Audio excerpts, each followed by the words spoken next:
এবার আমাদের একাডেমি আজকের অনুষ্ঠান একটি বিশেষ নাটক দিয়ে শেষ করতে চলেছে। এই নাটকের মাধ্যমে আমরা তুলে ধরতে চলেছি যজ্ঞের অগ্নিতে সতীর আহুতি থেকে শুরু করে শিব ও পার্বতীর পুনর্মিলন। আশা করি আপনাদের ভালো লাগবে।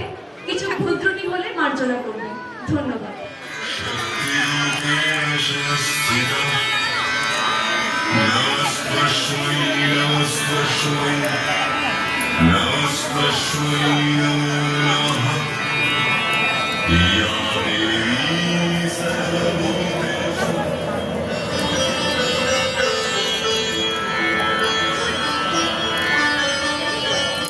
নারায়ণ নারায়ণ। আজ সকাল থেকেই কৈলাসের পরিবেশের মধ্যে একটা চাঞ্চল্য অনুভব করা যাচ্ছে। চারিদিকে কেমন একটা সাজো সাজো রব। আর এই আবেশের উৎসস্থল হলো আমাদের মা দুর্গা আর বাবা মহাদেবের প্রাসাদ। মা দুর্গা আর তার পরিবারের সকলেই আজ খুব ব্যস্ত। মহাসমারোহে কোথাও যাত্রা করার আয়োজন চলছে। ওই দেখুন, দুর্গানন্দন গণেশ আর দেব সেনাপতি শ্রী কার্তিক তো কখন থেকেই প্রস্তুত হয়ে বাকি সদস্যদের জন্য বাইরে অপেক্ষা করছে। আর কতক্ষণ? লক্ষ্মী সরস্বতীর যে কেন এত সময় লাগে কোথাও যেতে গেলে? সব জায়গায় নয়, শুধুমাত্র মর্তে যেতে গেলেই এত সময় লাগে। আসলে বছরে একবার যাই তো, তাই একটু সময় লাগে। এই জন্যই তো আমি তাড়াহুড়ো করছি। তাই চলো গিয়ে দেখে আসি লক্ষ্মী সরস্বতীর হলো কিনা। চলো। বুঝেছি, তবে লক্ষ্মী সরস্বতীকে তাড়া দেওয়ার আগে আমাদের বাহনদের দেখে আসি। চলো। ওরা তৈরি না হলে আমরা যাব কি করে? হ্যাঁ, এটা একদম ঠিক বলেছো। চলো তো দেখে গিয়ে। আমি গিয়ে একটু বাকিদের প্রস্তুতি পর্ব দেখে আসি। নারায়ণ নারায়ণ।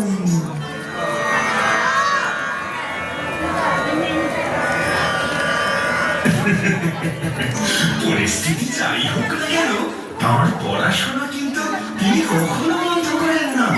কি একাগ্রতা! আর হবে নাই বা কেন, নিজে দেবী সরস্বতী।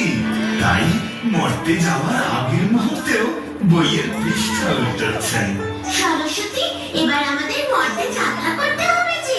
হ্যাঁ, এই যে হয়ে এলো, আর একটুখানি বাকি। বাকিটা না হয় পথে যেতে যেতে পড়ে নিও। অনেকটা পথ, হাতে অনেকখানি সময় পাবে। লক্ষ্মী সরস্বতী, চলো, মা ডাকছেন। শেষটুকু মনে হচ্ছে পথেই পড়তে হবে।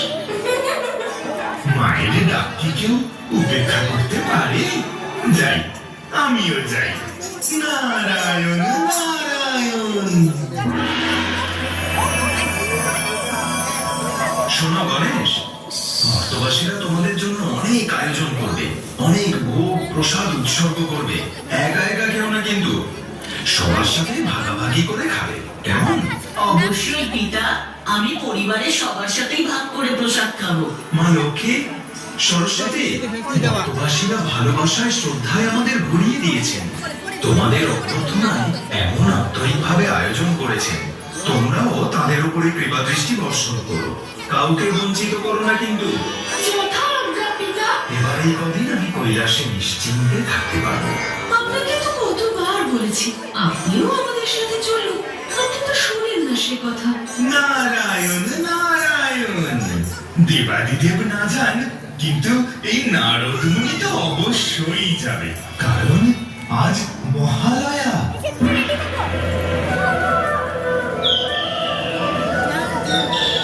জানিস, আমার প্রিয় ফুল না কাশফুল। তাই কাশফুল ফুটতে দেখলেই মনে হয় দুর্গাপুজোর আর বেশি বাকি নেই। ঠিক বলেছিস। কি রে, তোরা এখানে দাঁড়িয়ে দাঁড়িয়ে কি করছিস? কাশফুল দেখছি। দেখ কাশফুলগুলো কেমন সুন্দর। তুই কোথায় ছিলিস এতক্ষণ? আজ মহালয়া না, তাই শিউলিফুল কুড়োতে গিয়েছিলাম। আজ তো মণ্ডপে দুর্গা ঠাকুর আসবে, তখন ফুল ছড়াতে ছড়াতে যাবো। মা বলে দেবী সতী নাকি শিউলিফুল খুব ভালোবাসেন। দেবী দুর্গা বল? একই তো হলো, সতী তো মা দুর্গার আরেকটা নাম। মোটেই না, মা দুর্গার আরেক নাম তো পার্বতী। বললেই হবে, আমার মা বলেছে মা দুর্গার আরেক নাম সতী। কিছুতেই না, আমি নিজে ক্যালেন্ডারে ছবি রেখেছি। শিব পার্বতী পাশাপাশি বসে আছেন, মাঝখানে ছোট্ট গণেশ ঠাকুর কোলে বসে, তাই দেবী পার্বতী মা দুর্গা। আবার তুই বাজে কথা বলছিস। সতী হলো দেবী দুর্গারই নাম। না পার্বতী, না সতী, না পার্বতী, না সতী, না পার্বতী হলো মা দুর্গা। না সতী। নারায়ণ নারায়ণ, আজ এমন একটা শুভ দিনে তোমরা ঝগড়া করছো কেন? দেখো না, ও বলছে মা দুর্গার নাম নাকি পার্বতী। আর ও বলছে মা দুর্গার নাম নাকি সতী। ও, এই তোমাদের ঝগড়ার কারণ? হ্যাঁ গো, তুমি বলতে পারবে ওদের মধ্যে কে ঠিক? আমরা দুজন তো ঠিক জানি না। হ্যাঁ, তুমি বলতে পারবে আজকে এই ঝগড়ায় আমরা কে জিতেছি? পারবো বই কি, আমি না পারলে এই প্রশ্নের উত্তর আর কে দিতে পারবে? নারায়ণ নারায়ণ। আচ্ছা তুমি কে বলো তো? তোমাকে দেখতে তো ঠিক স্বর্গের নারদ মুনির মতো। হ্যাঁ, অনেকটাই তো তেমনই সেজেছো। হ্যাঁ, আবার নারায়ণ নারায়ণ বলছে। তাই বুঝি? আমি তো নারায়ণ ভক্ত, গায়ে গায়ে গান শুনিয়ে বেড়াই আর নারায়ণের নাম জপ করি। তোমাদের এমন ঝগড়া করতে দেখে ভাবলাম, দেখি যদি ঝগড়া মিটিয়ে দেওয়া যায়। তুমি বলো, মা দুর্গার আরেক নাম সতী কিনা? আমার মা তো আমায় তাই বলেছে। তোমার মা তো একদম ঠিক বলেছেন গো খুকু। দক্ষরাজের কনিষ্ঠা কন্যা দেবী সতী তো মা দুর্গার আরেক রূপ। সত্যি? একদম সত্যি। বিশ্বাস হচ্ছে না? আচ্ছা, তবে তোমাদের বরং একটা গল্প শোনাই।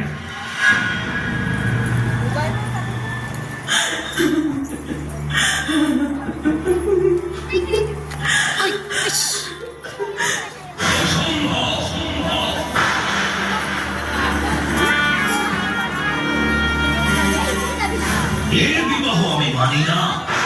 তার জন্য অস্ত্র বিসর্জন করছো তুমি। সতী আর প্রজাপতি ব্রহ্মার বংশের রাজকুমারী নয়। তার পরিচয়, সে এক দরিদ্র শ্মশানবাসী ভিক্ষুকের সহধর্মিণী। আর মহারানীর অশ্রু এমন অপাত্রে দান করা যায় না। তুমি জেনে রেখো রানী, এই অপমান আমি বিনা প্রতিবাদে কিছুতেই মেনে নেব না। আমি ঠিক দুদিন বাদে আমার এই প্রাসাদে এক মহাযজ্ঞের আয়োজন করেছি। মহাযজ্ঞ? হ্যাঁ, মহাযজ্ঞ।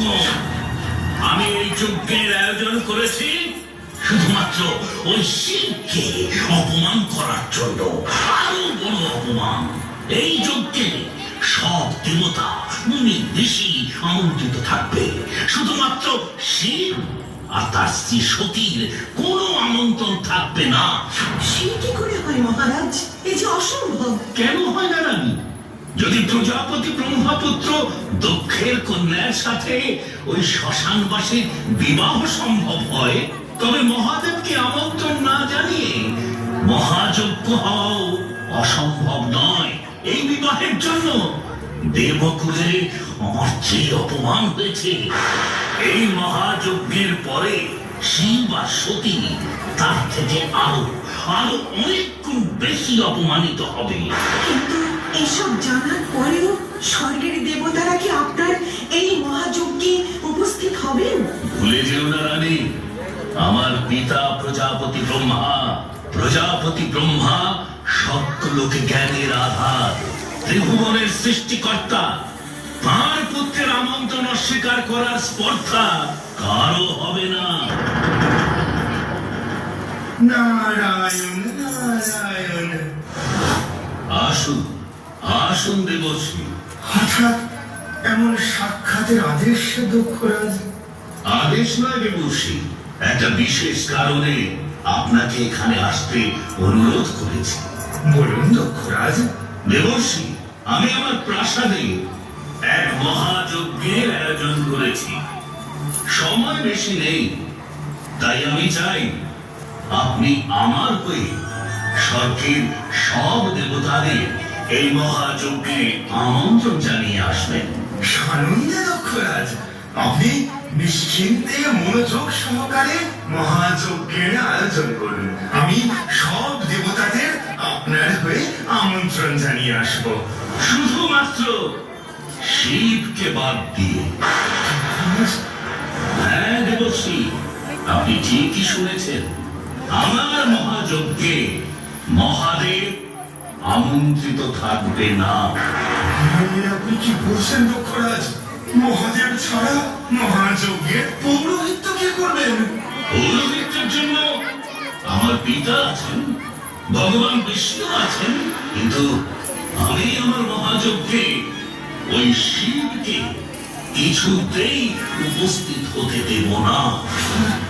দেবী সতী? বিবাহের পর স্বামী স্ত্রীর ভাগ্য তো পৃথক হয় না দেবর্ষী।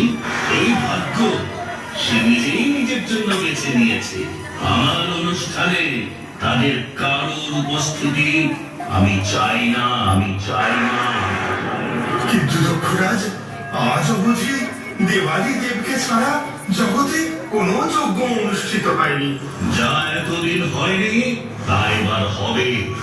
জগতে প্রথমবার শিবহীন যজ্ঞ হবে। দক্ষ যজ্ঞ, দক্ষ যজ্ঞ।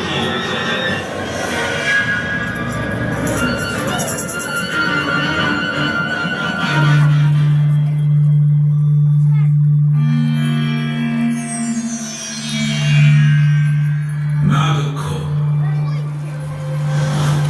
মহাযজ্ঞে মহাদেবকে আমন্ত্রণ না জানিয়ে তুমি যে অন্যায় করছো তার কোনো ক্ষমা নেই। ক্ষমা? কে চায় ক্ষমা? ভুলে যেও না, উনি দেবাদিদেব মহাদেব। আমি দক্ষরাজ, অন্যায়কে আমি মুখ বুঝে মেনে নেব না। যে অপমান শিব আমায় করেছে তার থেকে অনেক বেশি অপমান আমি তাকে ফিরিয়ে দেব। মহাযজ্ঞের পর দেবকুলে সে মাথা তুলে দাঁড়াতে পারবে না। দক্ষ, চিৎকার করে আপনি যেমন আমার এই যজ্ঞ বন্ধ করতে পারবেন না, তেমনি আমার যজ্ঞে বলপূর্বক শিবকেও নিয়ে আসতে পারবেন না। তাই আমার মনে হয় এই প্রসঙ্গ এই মুহূর্তেই বন্ধ করা উচিত। বেশ, আমিও এই প্রসঙ্গে আর কোনো কথা বলবো না। তবে এই কথাটা জেনে রেখো, তোমার এই অন্যায়ের ফল শুধু তোমাকেই নয়, সমগ্র ত্রিভুবনকে ভুগতে হবে। দক্ষরাজ যজ্ঞ করছেন, এ তো বড় আনন্দের কথা। নারায়ণ নারায়ণ। আনন্দ তো তখন হতো প্রভু, যদি আপনি, মা সতী সকলে মিলে সেই যজ্ঞের অনুষ্ঠানে আমন্ত্রিত অতিথি হয়ে যেতেন। আর আমার ভাগ্য দেখুন, নিজে গিয়ে স্বর্গের সবাইকে নিমন্ত্রণ জানালাম, কিন্তু আপনাকে নিমন্ত্রণ করতে পারলাম না। আমি অত্যন্ত মনোকষ্টে আছি দেবাদিদেব। আহা, আপনিও তো বিচলিত হবেন না দেবশ্রী। বরং আমার তো মনে হয় এটাই ভালো হয়েছে। দক্ষরাজের যজ্ঞ সভায় আমার মতো শ্রীহীন ব্যক্তিত্ব বেমানান। কিন্তু এত যুগ ধরে তো আপনি সব অনুষ্ঠানে উপস্থিত থেকে আশীর্বাদ বর্ষণ করে এসেছেন। এভাবে মহাদেবের অনুপস্থিতিতে তাঁর আশীর্বাদ ছাড়া এই যজ্ঞ কি সফল হতে পারে নাকি? কোনোদিনও পারে না। কেন পারি না? অবশ্যই পারে। আমি দূর থেকে আমার আশীর্বাদ বর্ষণ করব। আশীর্বাদ দেওয়ার জন্য আমার সেখানে উপস্থিত হওয়ার দরকার নেই। নারায়ণ নারায়ণ। বেশ, মেনে নিলাম আপনি দেবাদিদেব, আপন ভোলা মনের। কোনো অপমান, কোনো তাচ্ছিল্য আপনাকে বিচলিত করে না। কিন্তু দেবী সতীর কথাটা চিন্তা করে দেখুন মহাদেব, সব মেয়েদেরই তো বিবাহের পরে স্বামীকে নিয়ে পিতৃগৃহে কয়েকদিন কাটিয়ে আসার স্বাদ হয়। আজ এতদিন হয়ে গেল, দেবী সতীর তো সেই সুযোগই হলো না। দেবী সতী যেদিন নিজের পিতার মতে আমার মতো একজন ভিক্ষুককে তার স্বামী হিসেবে বরণ করেছেন, সেদিনই তিনি তার এই সব স্বাদ আহ্লাদকে বিসর্জন দিয়েছেন দেবশ্রী। ও নিয়ে আমি আর ভাবি না। প্রভু ঠিকই ঠিকই বলেছেন, তবু তবু একটা কথা ভেবে মন খারাপ লাগছে। এই যজ্ঞ উপলক্ষে দক্ষরাজ তার বাকি সব কন্যাদের স্বামী সহ আমন্ত্রণ জানিয়েছেন। সবাই সেখানে কত আনন্দ করছে, সতীমা জানলে কত আহত হবেন। আমি জানি দেবশ্রী, তাই আপনাকে অনুরোধ করছি দেবী সতী যেন এই নিমন্ত্রণের সম্পর্কে কিছু না জানতে পারেন। যথাজ্ঞা প্রভু, আমি তাহলে এখন চলি। নারায়ণ নারায়ণ।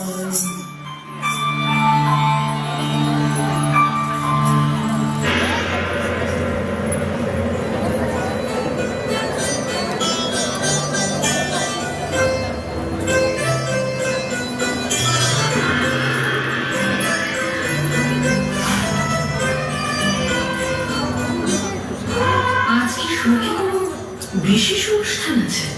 কই, উনি তো কিছু বললেন না।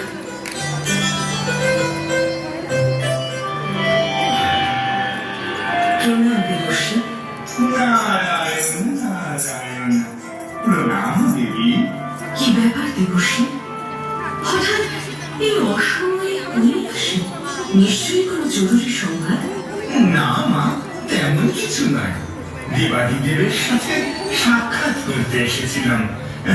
আমি এখন চলি মা।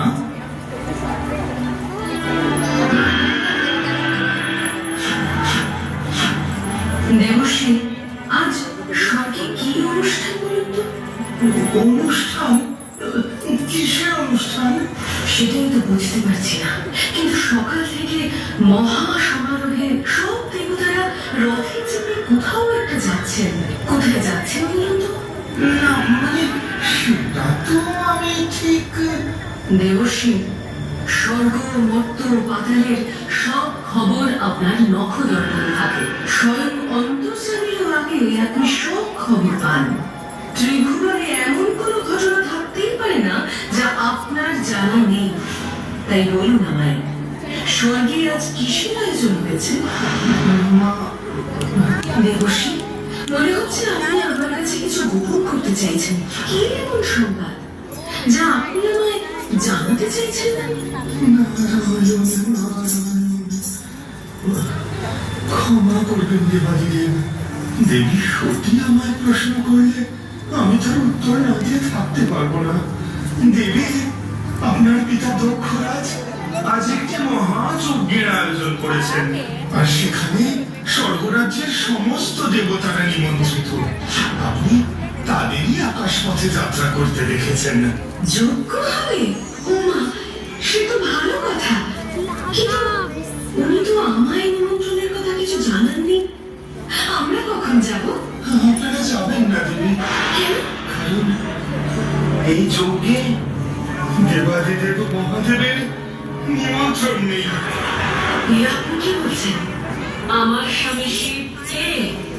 তার কি সম্মান তা কি আপনি জানেন না? আমি ক্ষমা করুন। আমার স্বামী স্বয়ং মঙ্গলময় শিব, তাকে ছাড়া তো কোনো কাজে মঙ্গল হতেই পারে না। আমি তো মহাযজ্ঞ, মহাদেবকে ছাড়া তা তো সম্পন্ন হতেই পারে না। পিতা এই কাজ শুধুমাত্র ওকে অপমান করার জন্য করেছেন। আমি সবকিছু সহ্য করতে পারি, কিন্তু আমি আমার স্বামীর অপমান কিছুতেই সহ্য করব না। আমি সবকিছু জানার পরেও আমি চুপ করে থাকবে, সে কোনো প্রতিবাদ করবে না। তুমি শান্ত হও দেবী। কিভাবে কিভাবে শান্ত হব রে? পিতা যে অন্যায় আপনার সাথে করেছেন তার কোনো ক্ষমা নেই। কেন এইভাবে সবকিছু মুখ বুঝে সহ্য করছেন? এই অপমানে যে আমি কত বিক্ষত হয়ে যাচ্ছি। আমার সর্বাঙ্গ যে অপমানের জ্বালায় দাউ দাউ করে জ্বলছে রে। শান্ত হও দেবী, শান্ত হও। তুমি ভেবে বলো তো, এ কি সত্যি এমন কোনো গুরুত্বপূর্ণ ঘটনা? সামান্য তো একটা নিমন্ত্রণ। তুমি তো জানো এসব আড়ম্বর আপ্যায়ন জাঁকজমকে আমার কোনো প্রবৃত্তি নেই। প্রশ্নটা আপনার প্রবৃত্তি নয় দেবাদিদেব, প্রশ্নটা হলো আমার পিতার উদ্দেশ্য। কিসের? আমি জানি আজ আমার সব বোনেরা সব পরিবারে যজ্ঞানুষ্ঠানে আমন্ত্রিত অতিথি, সবাই তারা একসাথে হবে, আনন্দ করবে, আমি শুধু বঞ্চিত থাকবো। কিন্তু আমার পিতা একটা সময় আমায় কত স্নেহ করতেন, আর আজ তিনি শুধুমাত্র আপনাকে অপমান করার জন্য আমার সাথে এমন ব্যবহার করতে পারলেন। সত্যি আমার কথা শুনতে নেই। তুমি বরং তোমার পিতৃগৃহ থেকে একবার ঘুরে এসো, দেখবে তোমার মন ভালো হয়ে যাবে। অসম্ভব, এ আপনি কি বলছেন রে? আর তাছাড়া পিতা তো আমাদের নিমন্ত্রণই করেননি, আমরা কি বিনা নিমন্ত্রণে যাব? শুধু তুমি যাবে সতী, আর পিতার কাছে তার কন্যা যাবে। এর জন্য কোনো নিমন্ত্রণের প্রয়োজনীয়তা আছে নাকি? না না না, সে হয় না, হয় না রে। আমি আর কোনোদিনও ওখানে যাব না, তা করে ওদের ধন সম্পত্তি, বৈভব, উল্লাস নিয়ে। ঠিক সতী, পিতামাতা গুরুজন, আমরা কি তাদের কৃতকর্ম বিচার করতে পারি? না, পারি না সতী। তোমার পিতামাতা হয়তো তোমার উপর অভিমান করেই আমায় নিমন্ত্রণ করেনি, তাই বলি সমস্ত অভিমান ভুলে তুমি একবার তোমার পিতার কাছে যাও। তোমার মনে যা কষ্ট আছে সবটা। আপনি সত্যিই চান যে আমি পিতা দক্ষরাজের মহাযজ্ঞে অংশগ্রহণ করি? আমি চাই যে একজন দুঃখী কন্যা তার অভিমানী পিতার কাছে গিয়ে প্রাণমান ভাঙা। কিন্তু তুমি ওখানে কি করে যাবে সতী? তোমার তো তেমন কিছু লাগবে না দেবাদিদেব, আমার স্বামী আমায় যা দিয়েছেন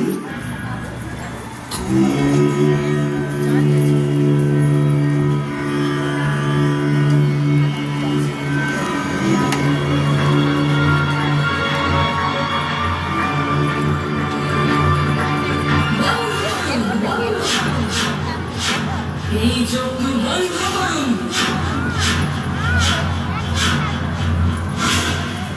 সতী,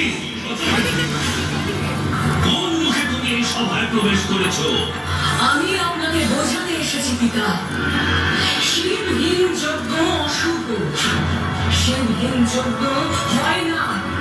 আপনি এই যজ্ঞ বন্ধ করুন, এ আপনি ভুল করছেন। আমি নই, ভুল করেছো তুমি, যে একদিন তোমার পিতামহ প্রজাপতি ব্রহ্মাকে অপমান করেছিল, যাকে তোমার পিতা ঘৃণা করে, তাকে বিবাহ করে তুমি আমাদের সবার প্রতি অন্যায় করেছো, তোমার পিতাকে অপমান করেছো। আর আজ আপনি দেবাদিদেবকে মহাযজ্ঞে আমন্ত্রণ না জানিয়ে সেই অপমানের প্রতিশোধ নিলেন। সেটা বুঝেও তোমার স্বামী তোমাকে এখানে আসতে দিলেন? লজ্জা করে না তোমার? বিনা নিমন্ত্রণে তুমি এই সভায় উপস্থিত হয়েছ, অবশ্য একজন ভিক্ষুকের স্ত্রীর কাছে আর কি আশা করা যায়? আপনি আমার স্বামীকে এইভাবে সবার মাঝে অপমান করতে পারেন না। অপমান? ভিক্ষুকের আবার আত্মমর্যাদা? থামুন সবাই, থামুন সবাই, থামুন।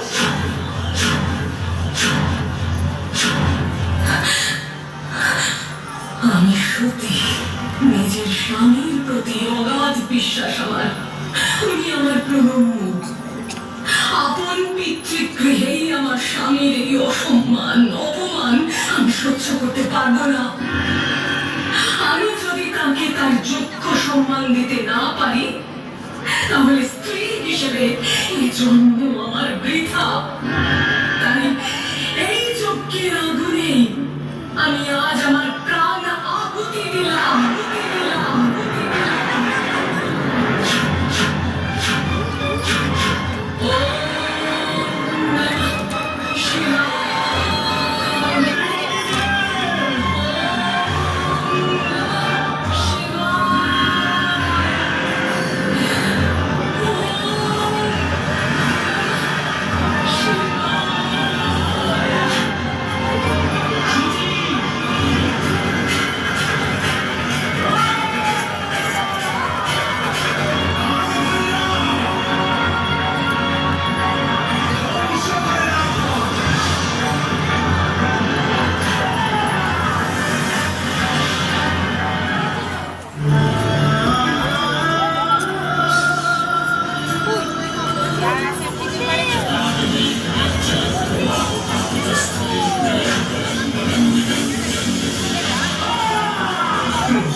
উনি না থামলে স্বর্গবর্ত বাতাস ধ্বংস হয়ে যাবে। যতক্ষণ দেবী সতীর মৃতদেহ মহাদেবের কাঁধে থাকবে ততক্ষণ তাকে কিছুতেই থামানো যাবে না।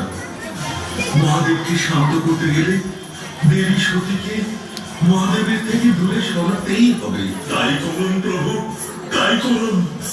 না হলে দেবাদিদেবের এই প্রধানে সমস্ত ব্রহ্মাণ্ড একদম ধ্বংস হয়ে যাবে। নারায়ণ নারায়ণ। বিষ্ণু তার সুদর্শন চক্র নিক্ষেপ করে দেবী সতীর দেহকে 51টি অংশে খণ্ডিত করলেন। আর দেবী সতীর দেহের এই 51টি অংশ পৃথিবীর যেখানে যেখানে পড়েছে সেখানে একটি করে পীঠস্থান তৈরি হয়েছে। এই জায়গাগুলোকেই বলে মহাপীঠ। দেখেছিস, আমি বলেছিলাম না, মা দুর্গাই হলো দেবী সতী। আমার মা যে বলেছিল যে মা দুর্গার আরেক নাম হলো দেবী পার্বতী। হ্যাঁ খোকা, তোমার মা তো ঠিকই বলেছিলেন। মা দুর্গার আরেকটি রূপই তো হলো দেবী পার্বতী। তাহলে দেবী পার্বতীর সেই গল্পটা বলো না দাদু। বেশ, তাহলে শোনো।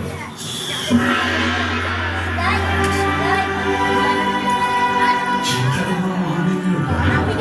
দেখবে সব ঠিক হয়ে যাবে। কি ঠিক হয়ে যাবে গিরিরাজ? রাজ জ্যোতিষী স্পষ্ট বলেছেন আমাদের কন্যার বিবাহতে বাধা আছে। আপনি বলুন মহারাজ, আজ অবধি রাজ জ্যোতিষীর কোনো কথা মিথ্যে প্রমাণিত হয়েছে? পিতা, পিতা, দেখো দেখো আমি কি বানিয়েছি। এ তো শিবলিঙ্গ। বাহ, ভাই সুন্দর হয়েছে তো। তুমি নিজে বানিয়েছ? হ্যাঁ পিতা, এটা আমি নিজের হাতে করেছি। রোজ আমি এই শিবলিঙ্গের পুজো করি। বাহ, এ তো খুব ভালো কথা মা। তুমি মন দিয়ে ওকে ডাকো, দেখবে তোমার সব মনোবাসনা পূর্ণ হবে। দেবাদিদেব মহাদেব কখনো কাউকে নিরাশ করেন না। মহারাজ, শুনলাম উনি আমাদের হিমালয়ে এসেছেন তপস্যা করতে। তুমি ঠিকই শুনছো। তাহলে আপনি আমাদের পার্বতীকে তার কাছে নিয়ে যান না। হয়তো তার আশীর্বাদে আমাদের মেয়ের ভাগ্য বদলে যাবে। না মহারানী, তা হয় না। উনি হিমালয়ে বসে তপস্যা করছেন। তার তপস্যায় যাতে কোনো বিঘ্ন না ঘটে তা দেখার দায়িত্ব আমার। এই অবস্থায় পার্বতীকে নিয়ে গেলে তিনি বিরক্ত হতে পারেন। কিন্তু আমি তাকে বিরক্ত করবো না পিতা। না মা, আজ নয়, অন্য কোনো দিন। বেশ, আমি অপেক্ষা করবো।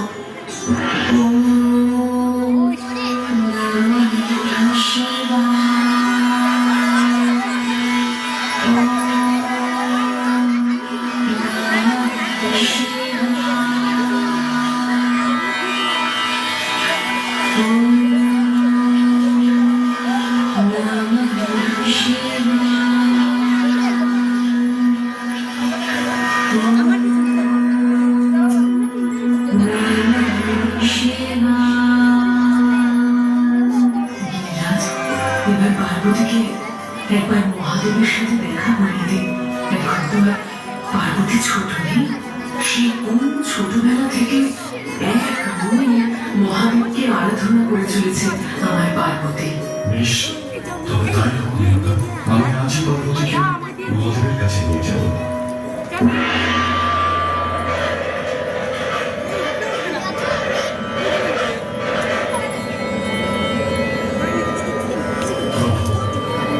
অধমের অপমান নেই। আজ আমি এসেছি। আপনি অনুমতি দিলে আমি তাকে সম্মান করে নিয়ে আসি। না গিরিরাজ, এখনো আমার ধ্যান সম্পূর্ণ হয়নি।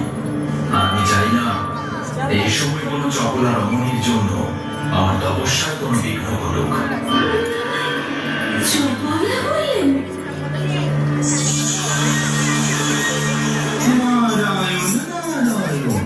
মহাদেব, গিরিরাজ ও পার্বতী ওখানে কি করছেন? দেখি তো কি ঘটছে ওখানে। কিন্তু দেবাদিদেব, আমার কন্যা আজ এবং আপনার পুজো করে এসেছে।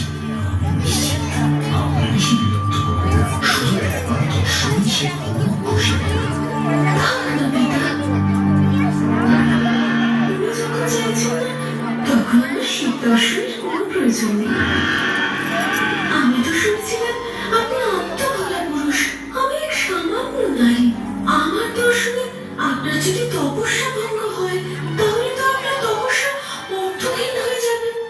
তপস্যা অর্থ কি? কন্যা, তোমার সাহস দেখে আমি স্তম্ভিত। তুমি ভুলে যেও না যে তুমি দেবাদিদেবের সঙ্গে কথা বলছো। না না, ভুলে যাইনি প্রভু। আমি সেই শিশুকাল থেকে আপনার উপাসনা করে এসেছি। আজ আপনার কথা শুনে অত্যন্ত সাধারণ মনে হলো তো, তাই আমি একজন নগণ্য নারী। আমাকে আপনি ভয় পাবেন না দেবাদিদেব। ভয়? পার্বতী, তোমার এত দুঃস্পর্ধা! মুহূর্তের ভগ্নাংশে আমার তৃতীয় নেত্র তোমায় ভস্মীভূত করে দিতে পারে। তাও জানো তুমি? দয়া করুন প্রভু, দয়া করুন। না বুঝে এসব কথা ও বলে ফেলেছে। আপনি ওকে এত বড় শাস্তি দেবেন না। বেশ, শাস্তি আমি ওকে দেব না, কিন্তু আমার ধ্যানকে যে প্রশ্নের মুখে দাঁড় করায় তাকে আমার সাধনা শক্তির প্রমাণ তো দিতেই হবে। শোনো পার্বতী, আজ থেকে তুমি যখন খুশি এখানে আসতে পারো। ইচ্ছে হলে নিজের সখীদেরও সঙ্গে করে নিয়ে আসতে পারো, আর তখনই তুমি আমার ধ্যানের একাগ্রতা দেখতে পাবে। যাই যাই, এই খবরটা দেবরাজকে জানাই গিয়ে। নারায়ণ নারায়ণ।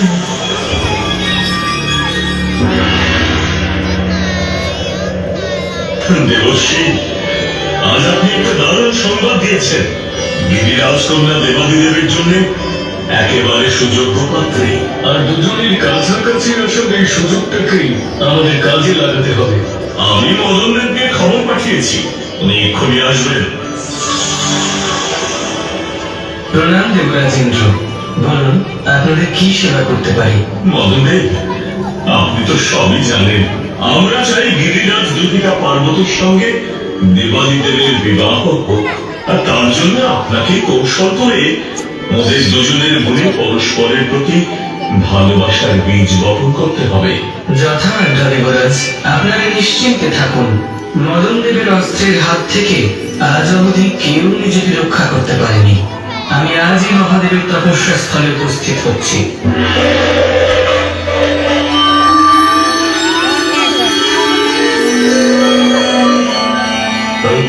ওই তো মহাদেব তপস্যা করছেন, কিন্তু দেবী পার্বতী তো এখনো এলেন না।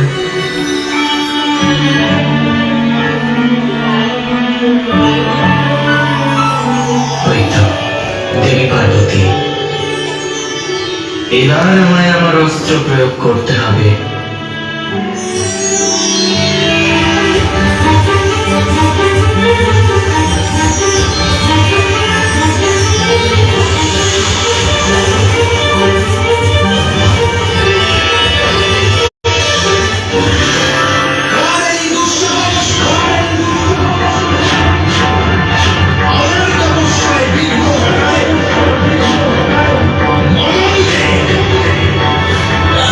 তোমার এত বড় স্পর্ধা, তুমি আমার দিকে ছলনা করে তীর নিক্ষেপ করো। আমায় ক্ষমা করে দিন প্রভু, আমায় ক্ষমা করে দিন। তোমার এই পাপের কোনো ক্ষমা নেই, শাস্তি তোমায় পেতেই হবে। আমায় ক্ষমা করে দিন।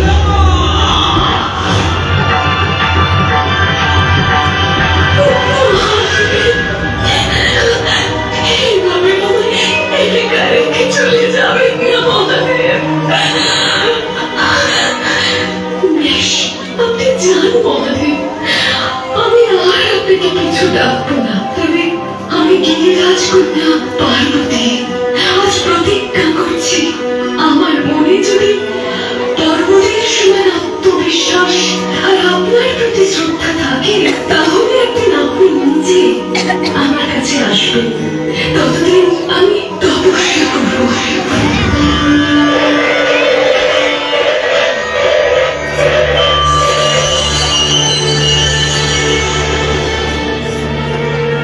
আমাদের সমস্ত প্রচেষ্টা তো বিফলে গেল দেবরাজ।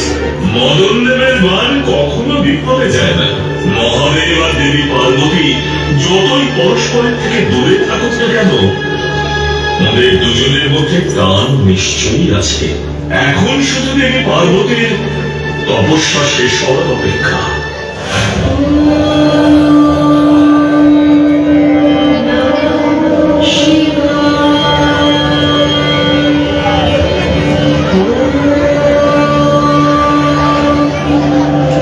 না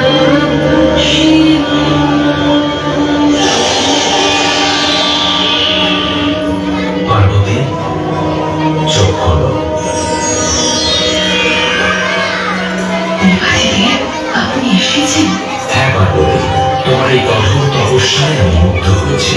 বল, কি বর চাও?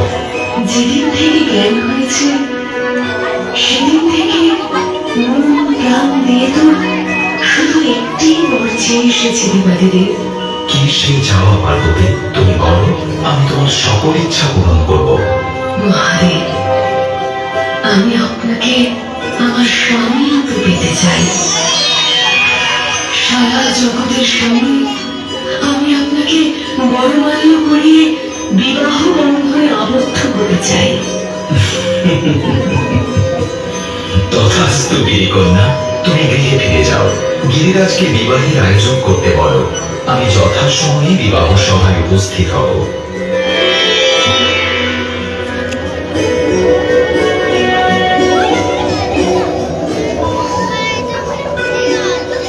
পার্বতী, মা, আজ অবধি আমরা তোমার কোনো ইচ্ছে অপূর্ণ রাখিনি।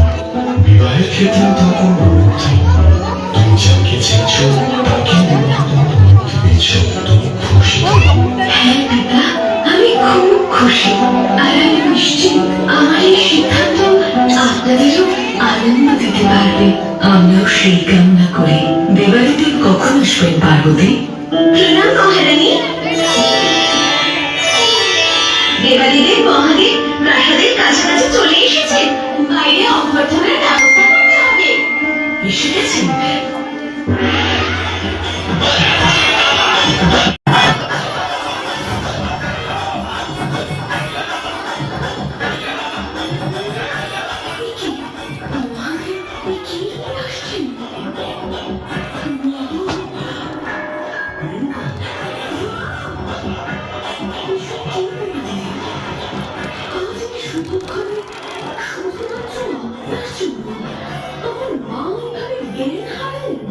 আমার জন্য?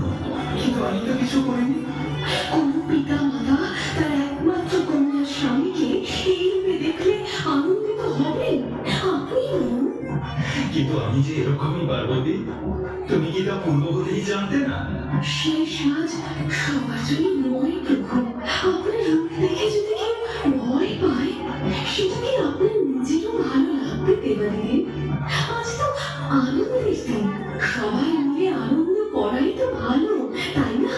বেশ, তুমি যখন বলছো তখন আমি এই রূপ পরিবর্তন করছি।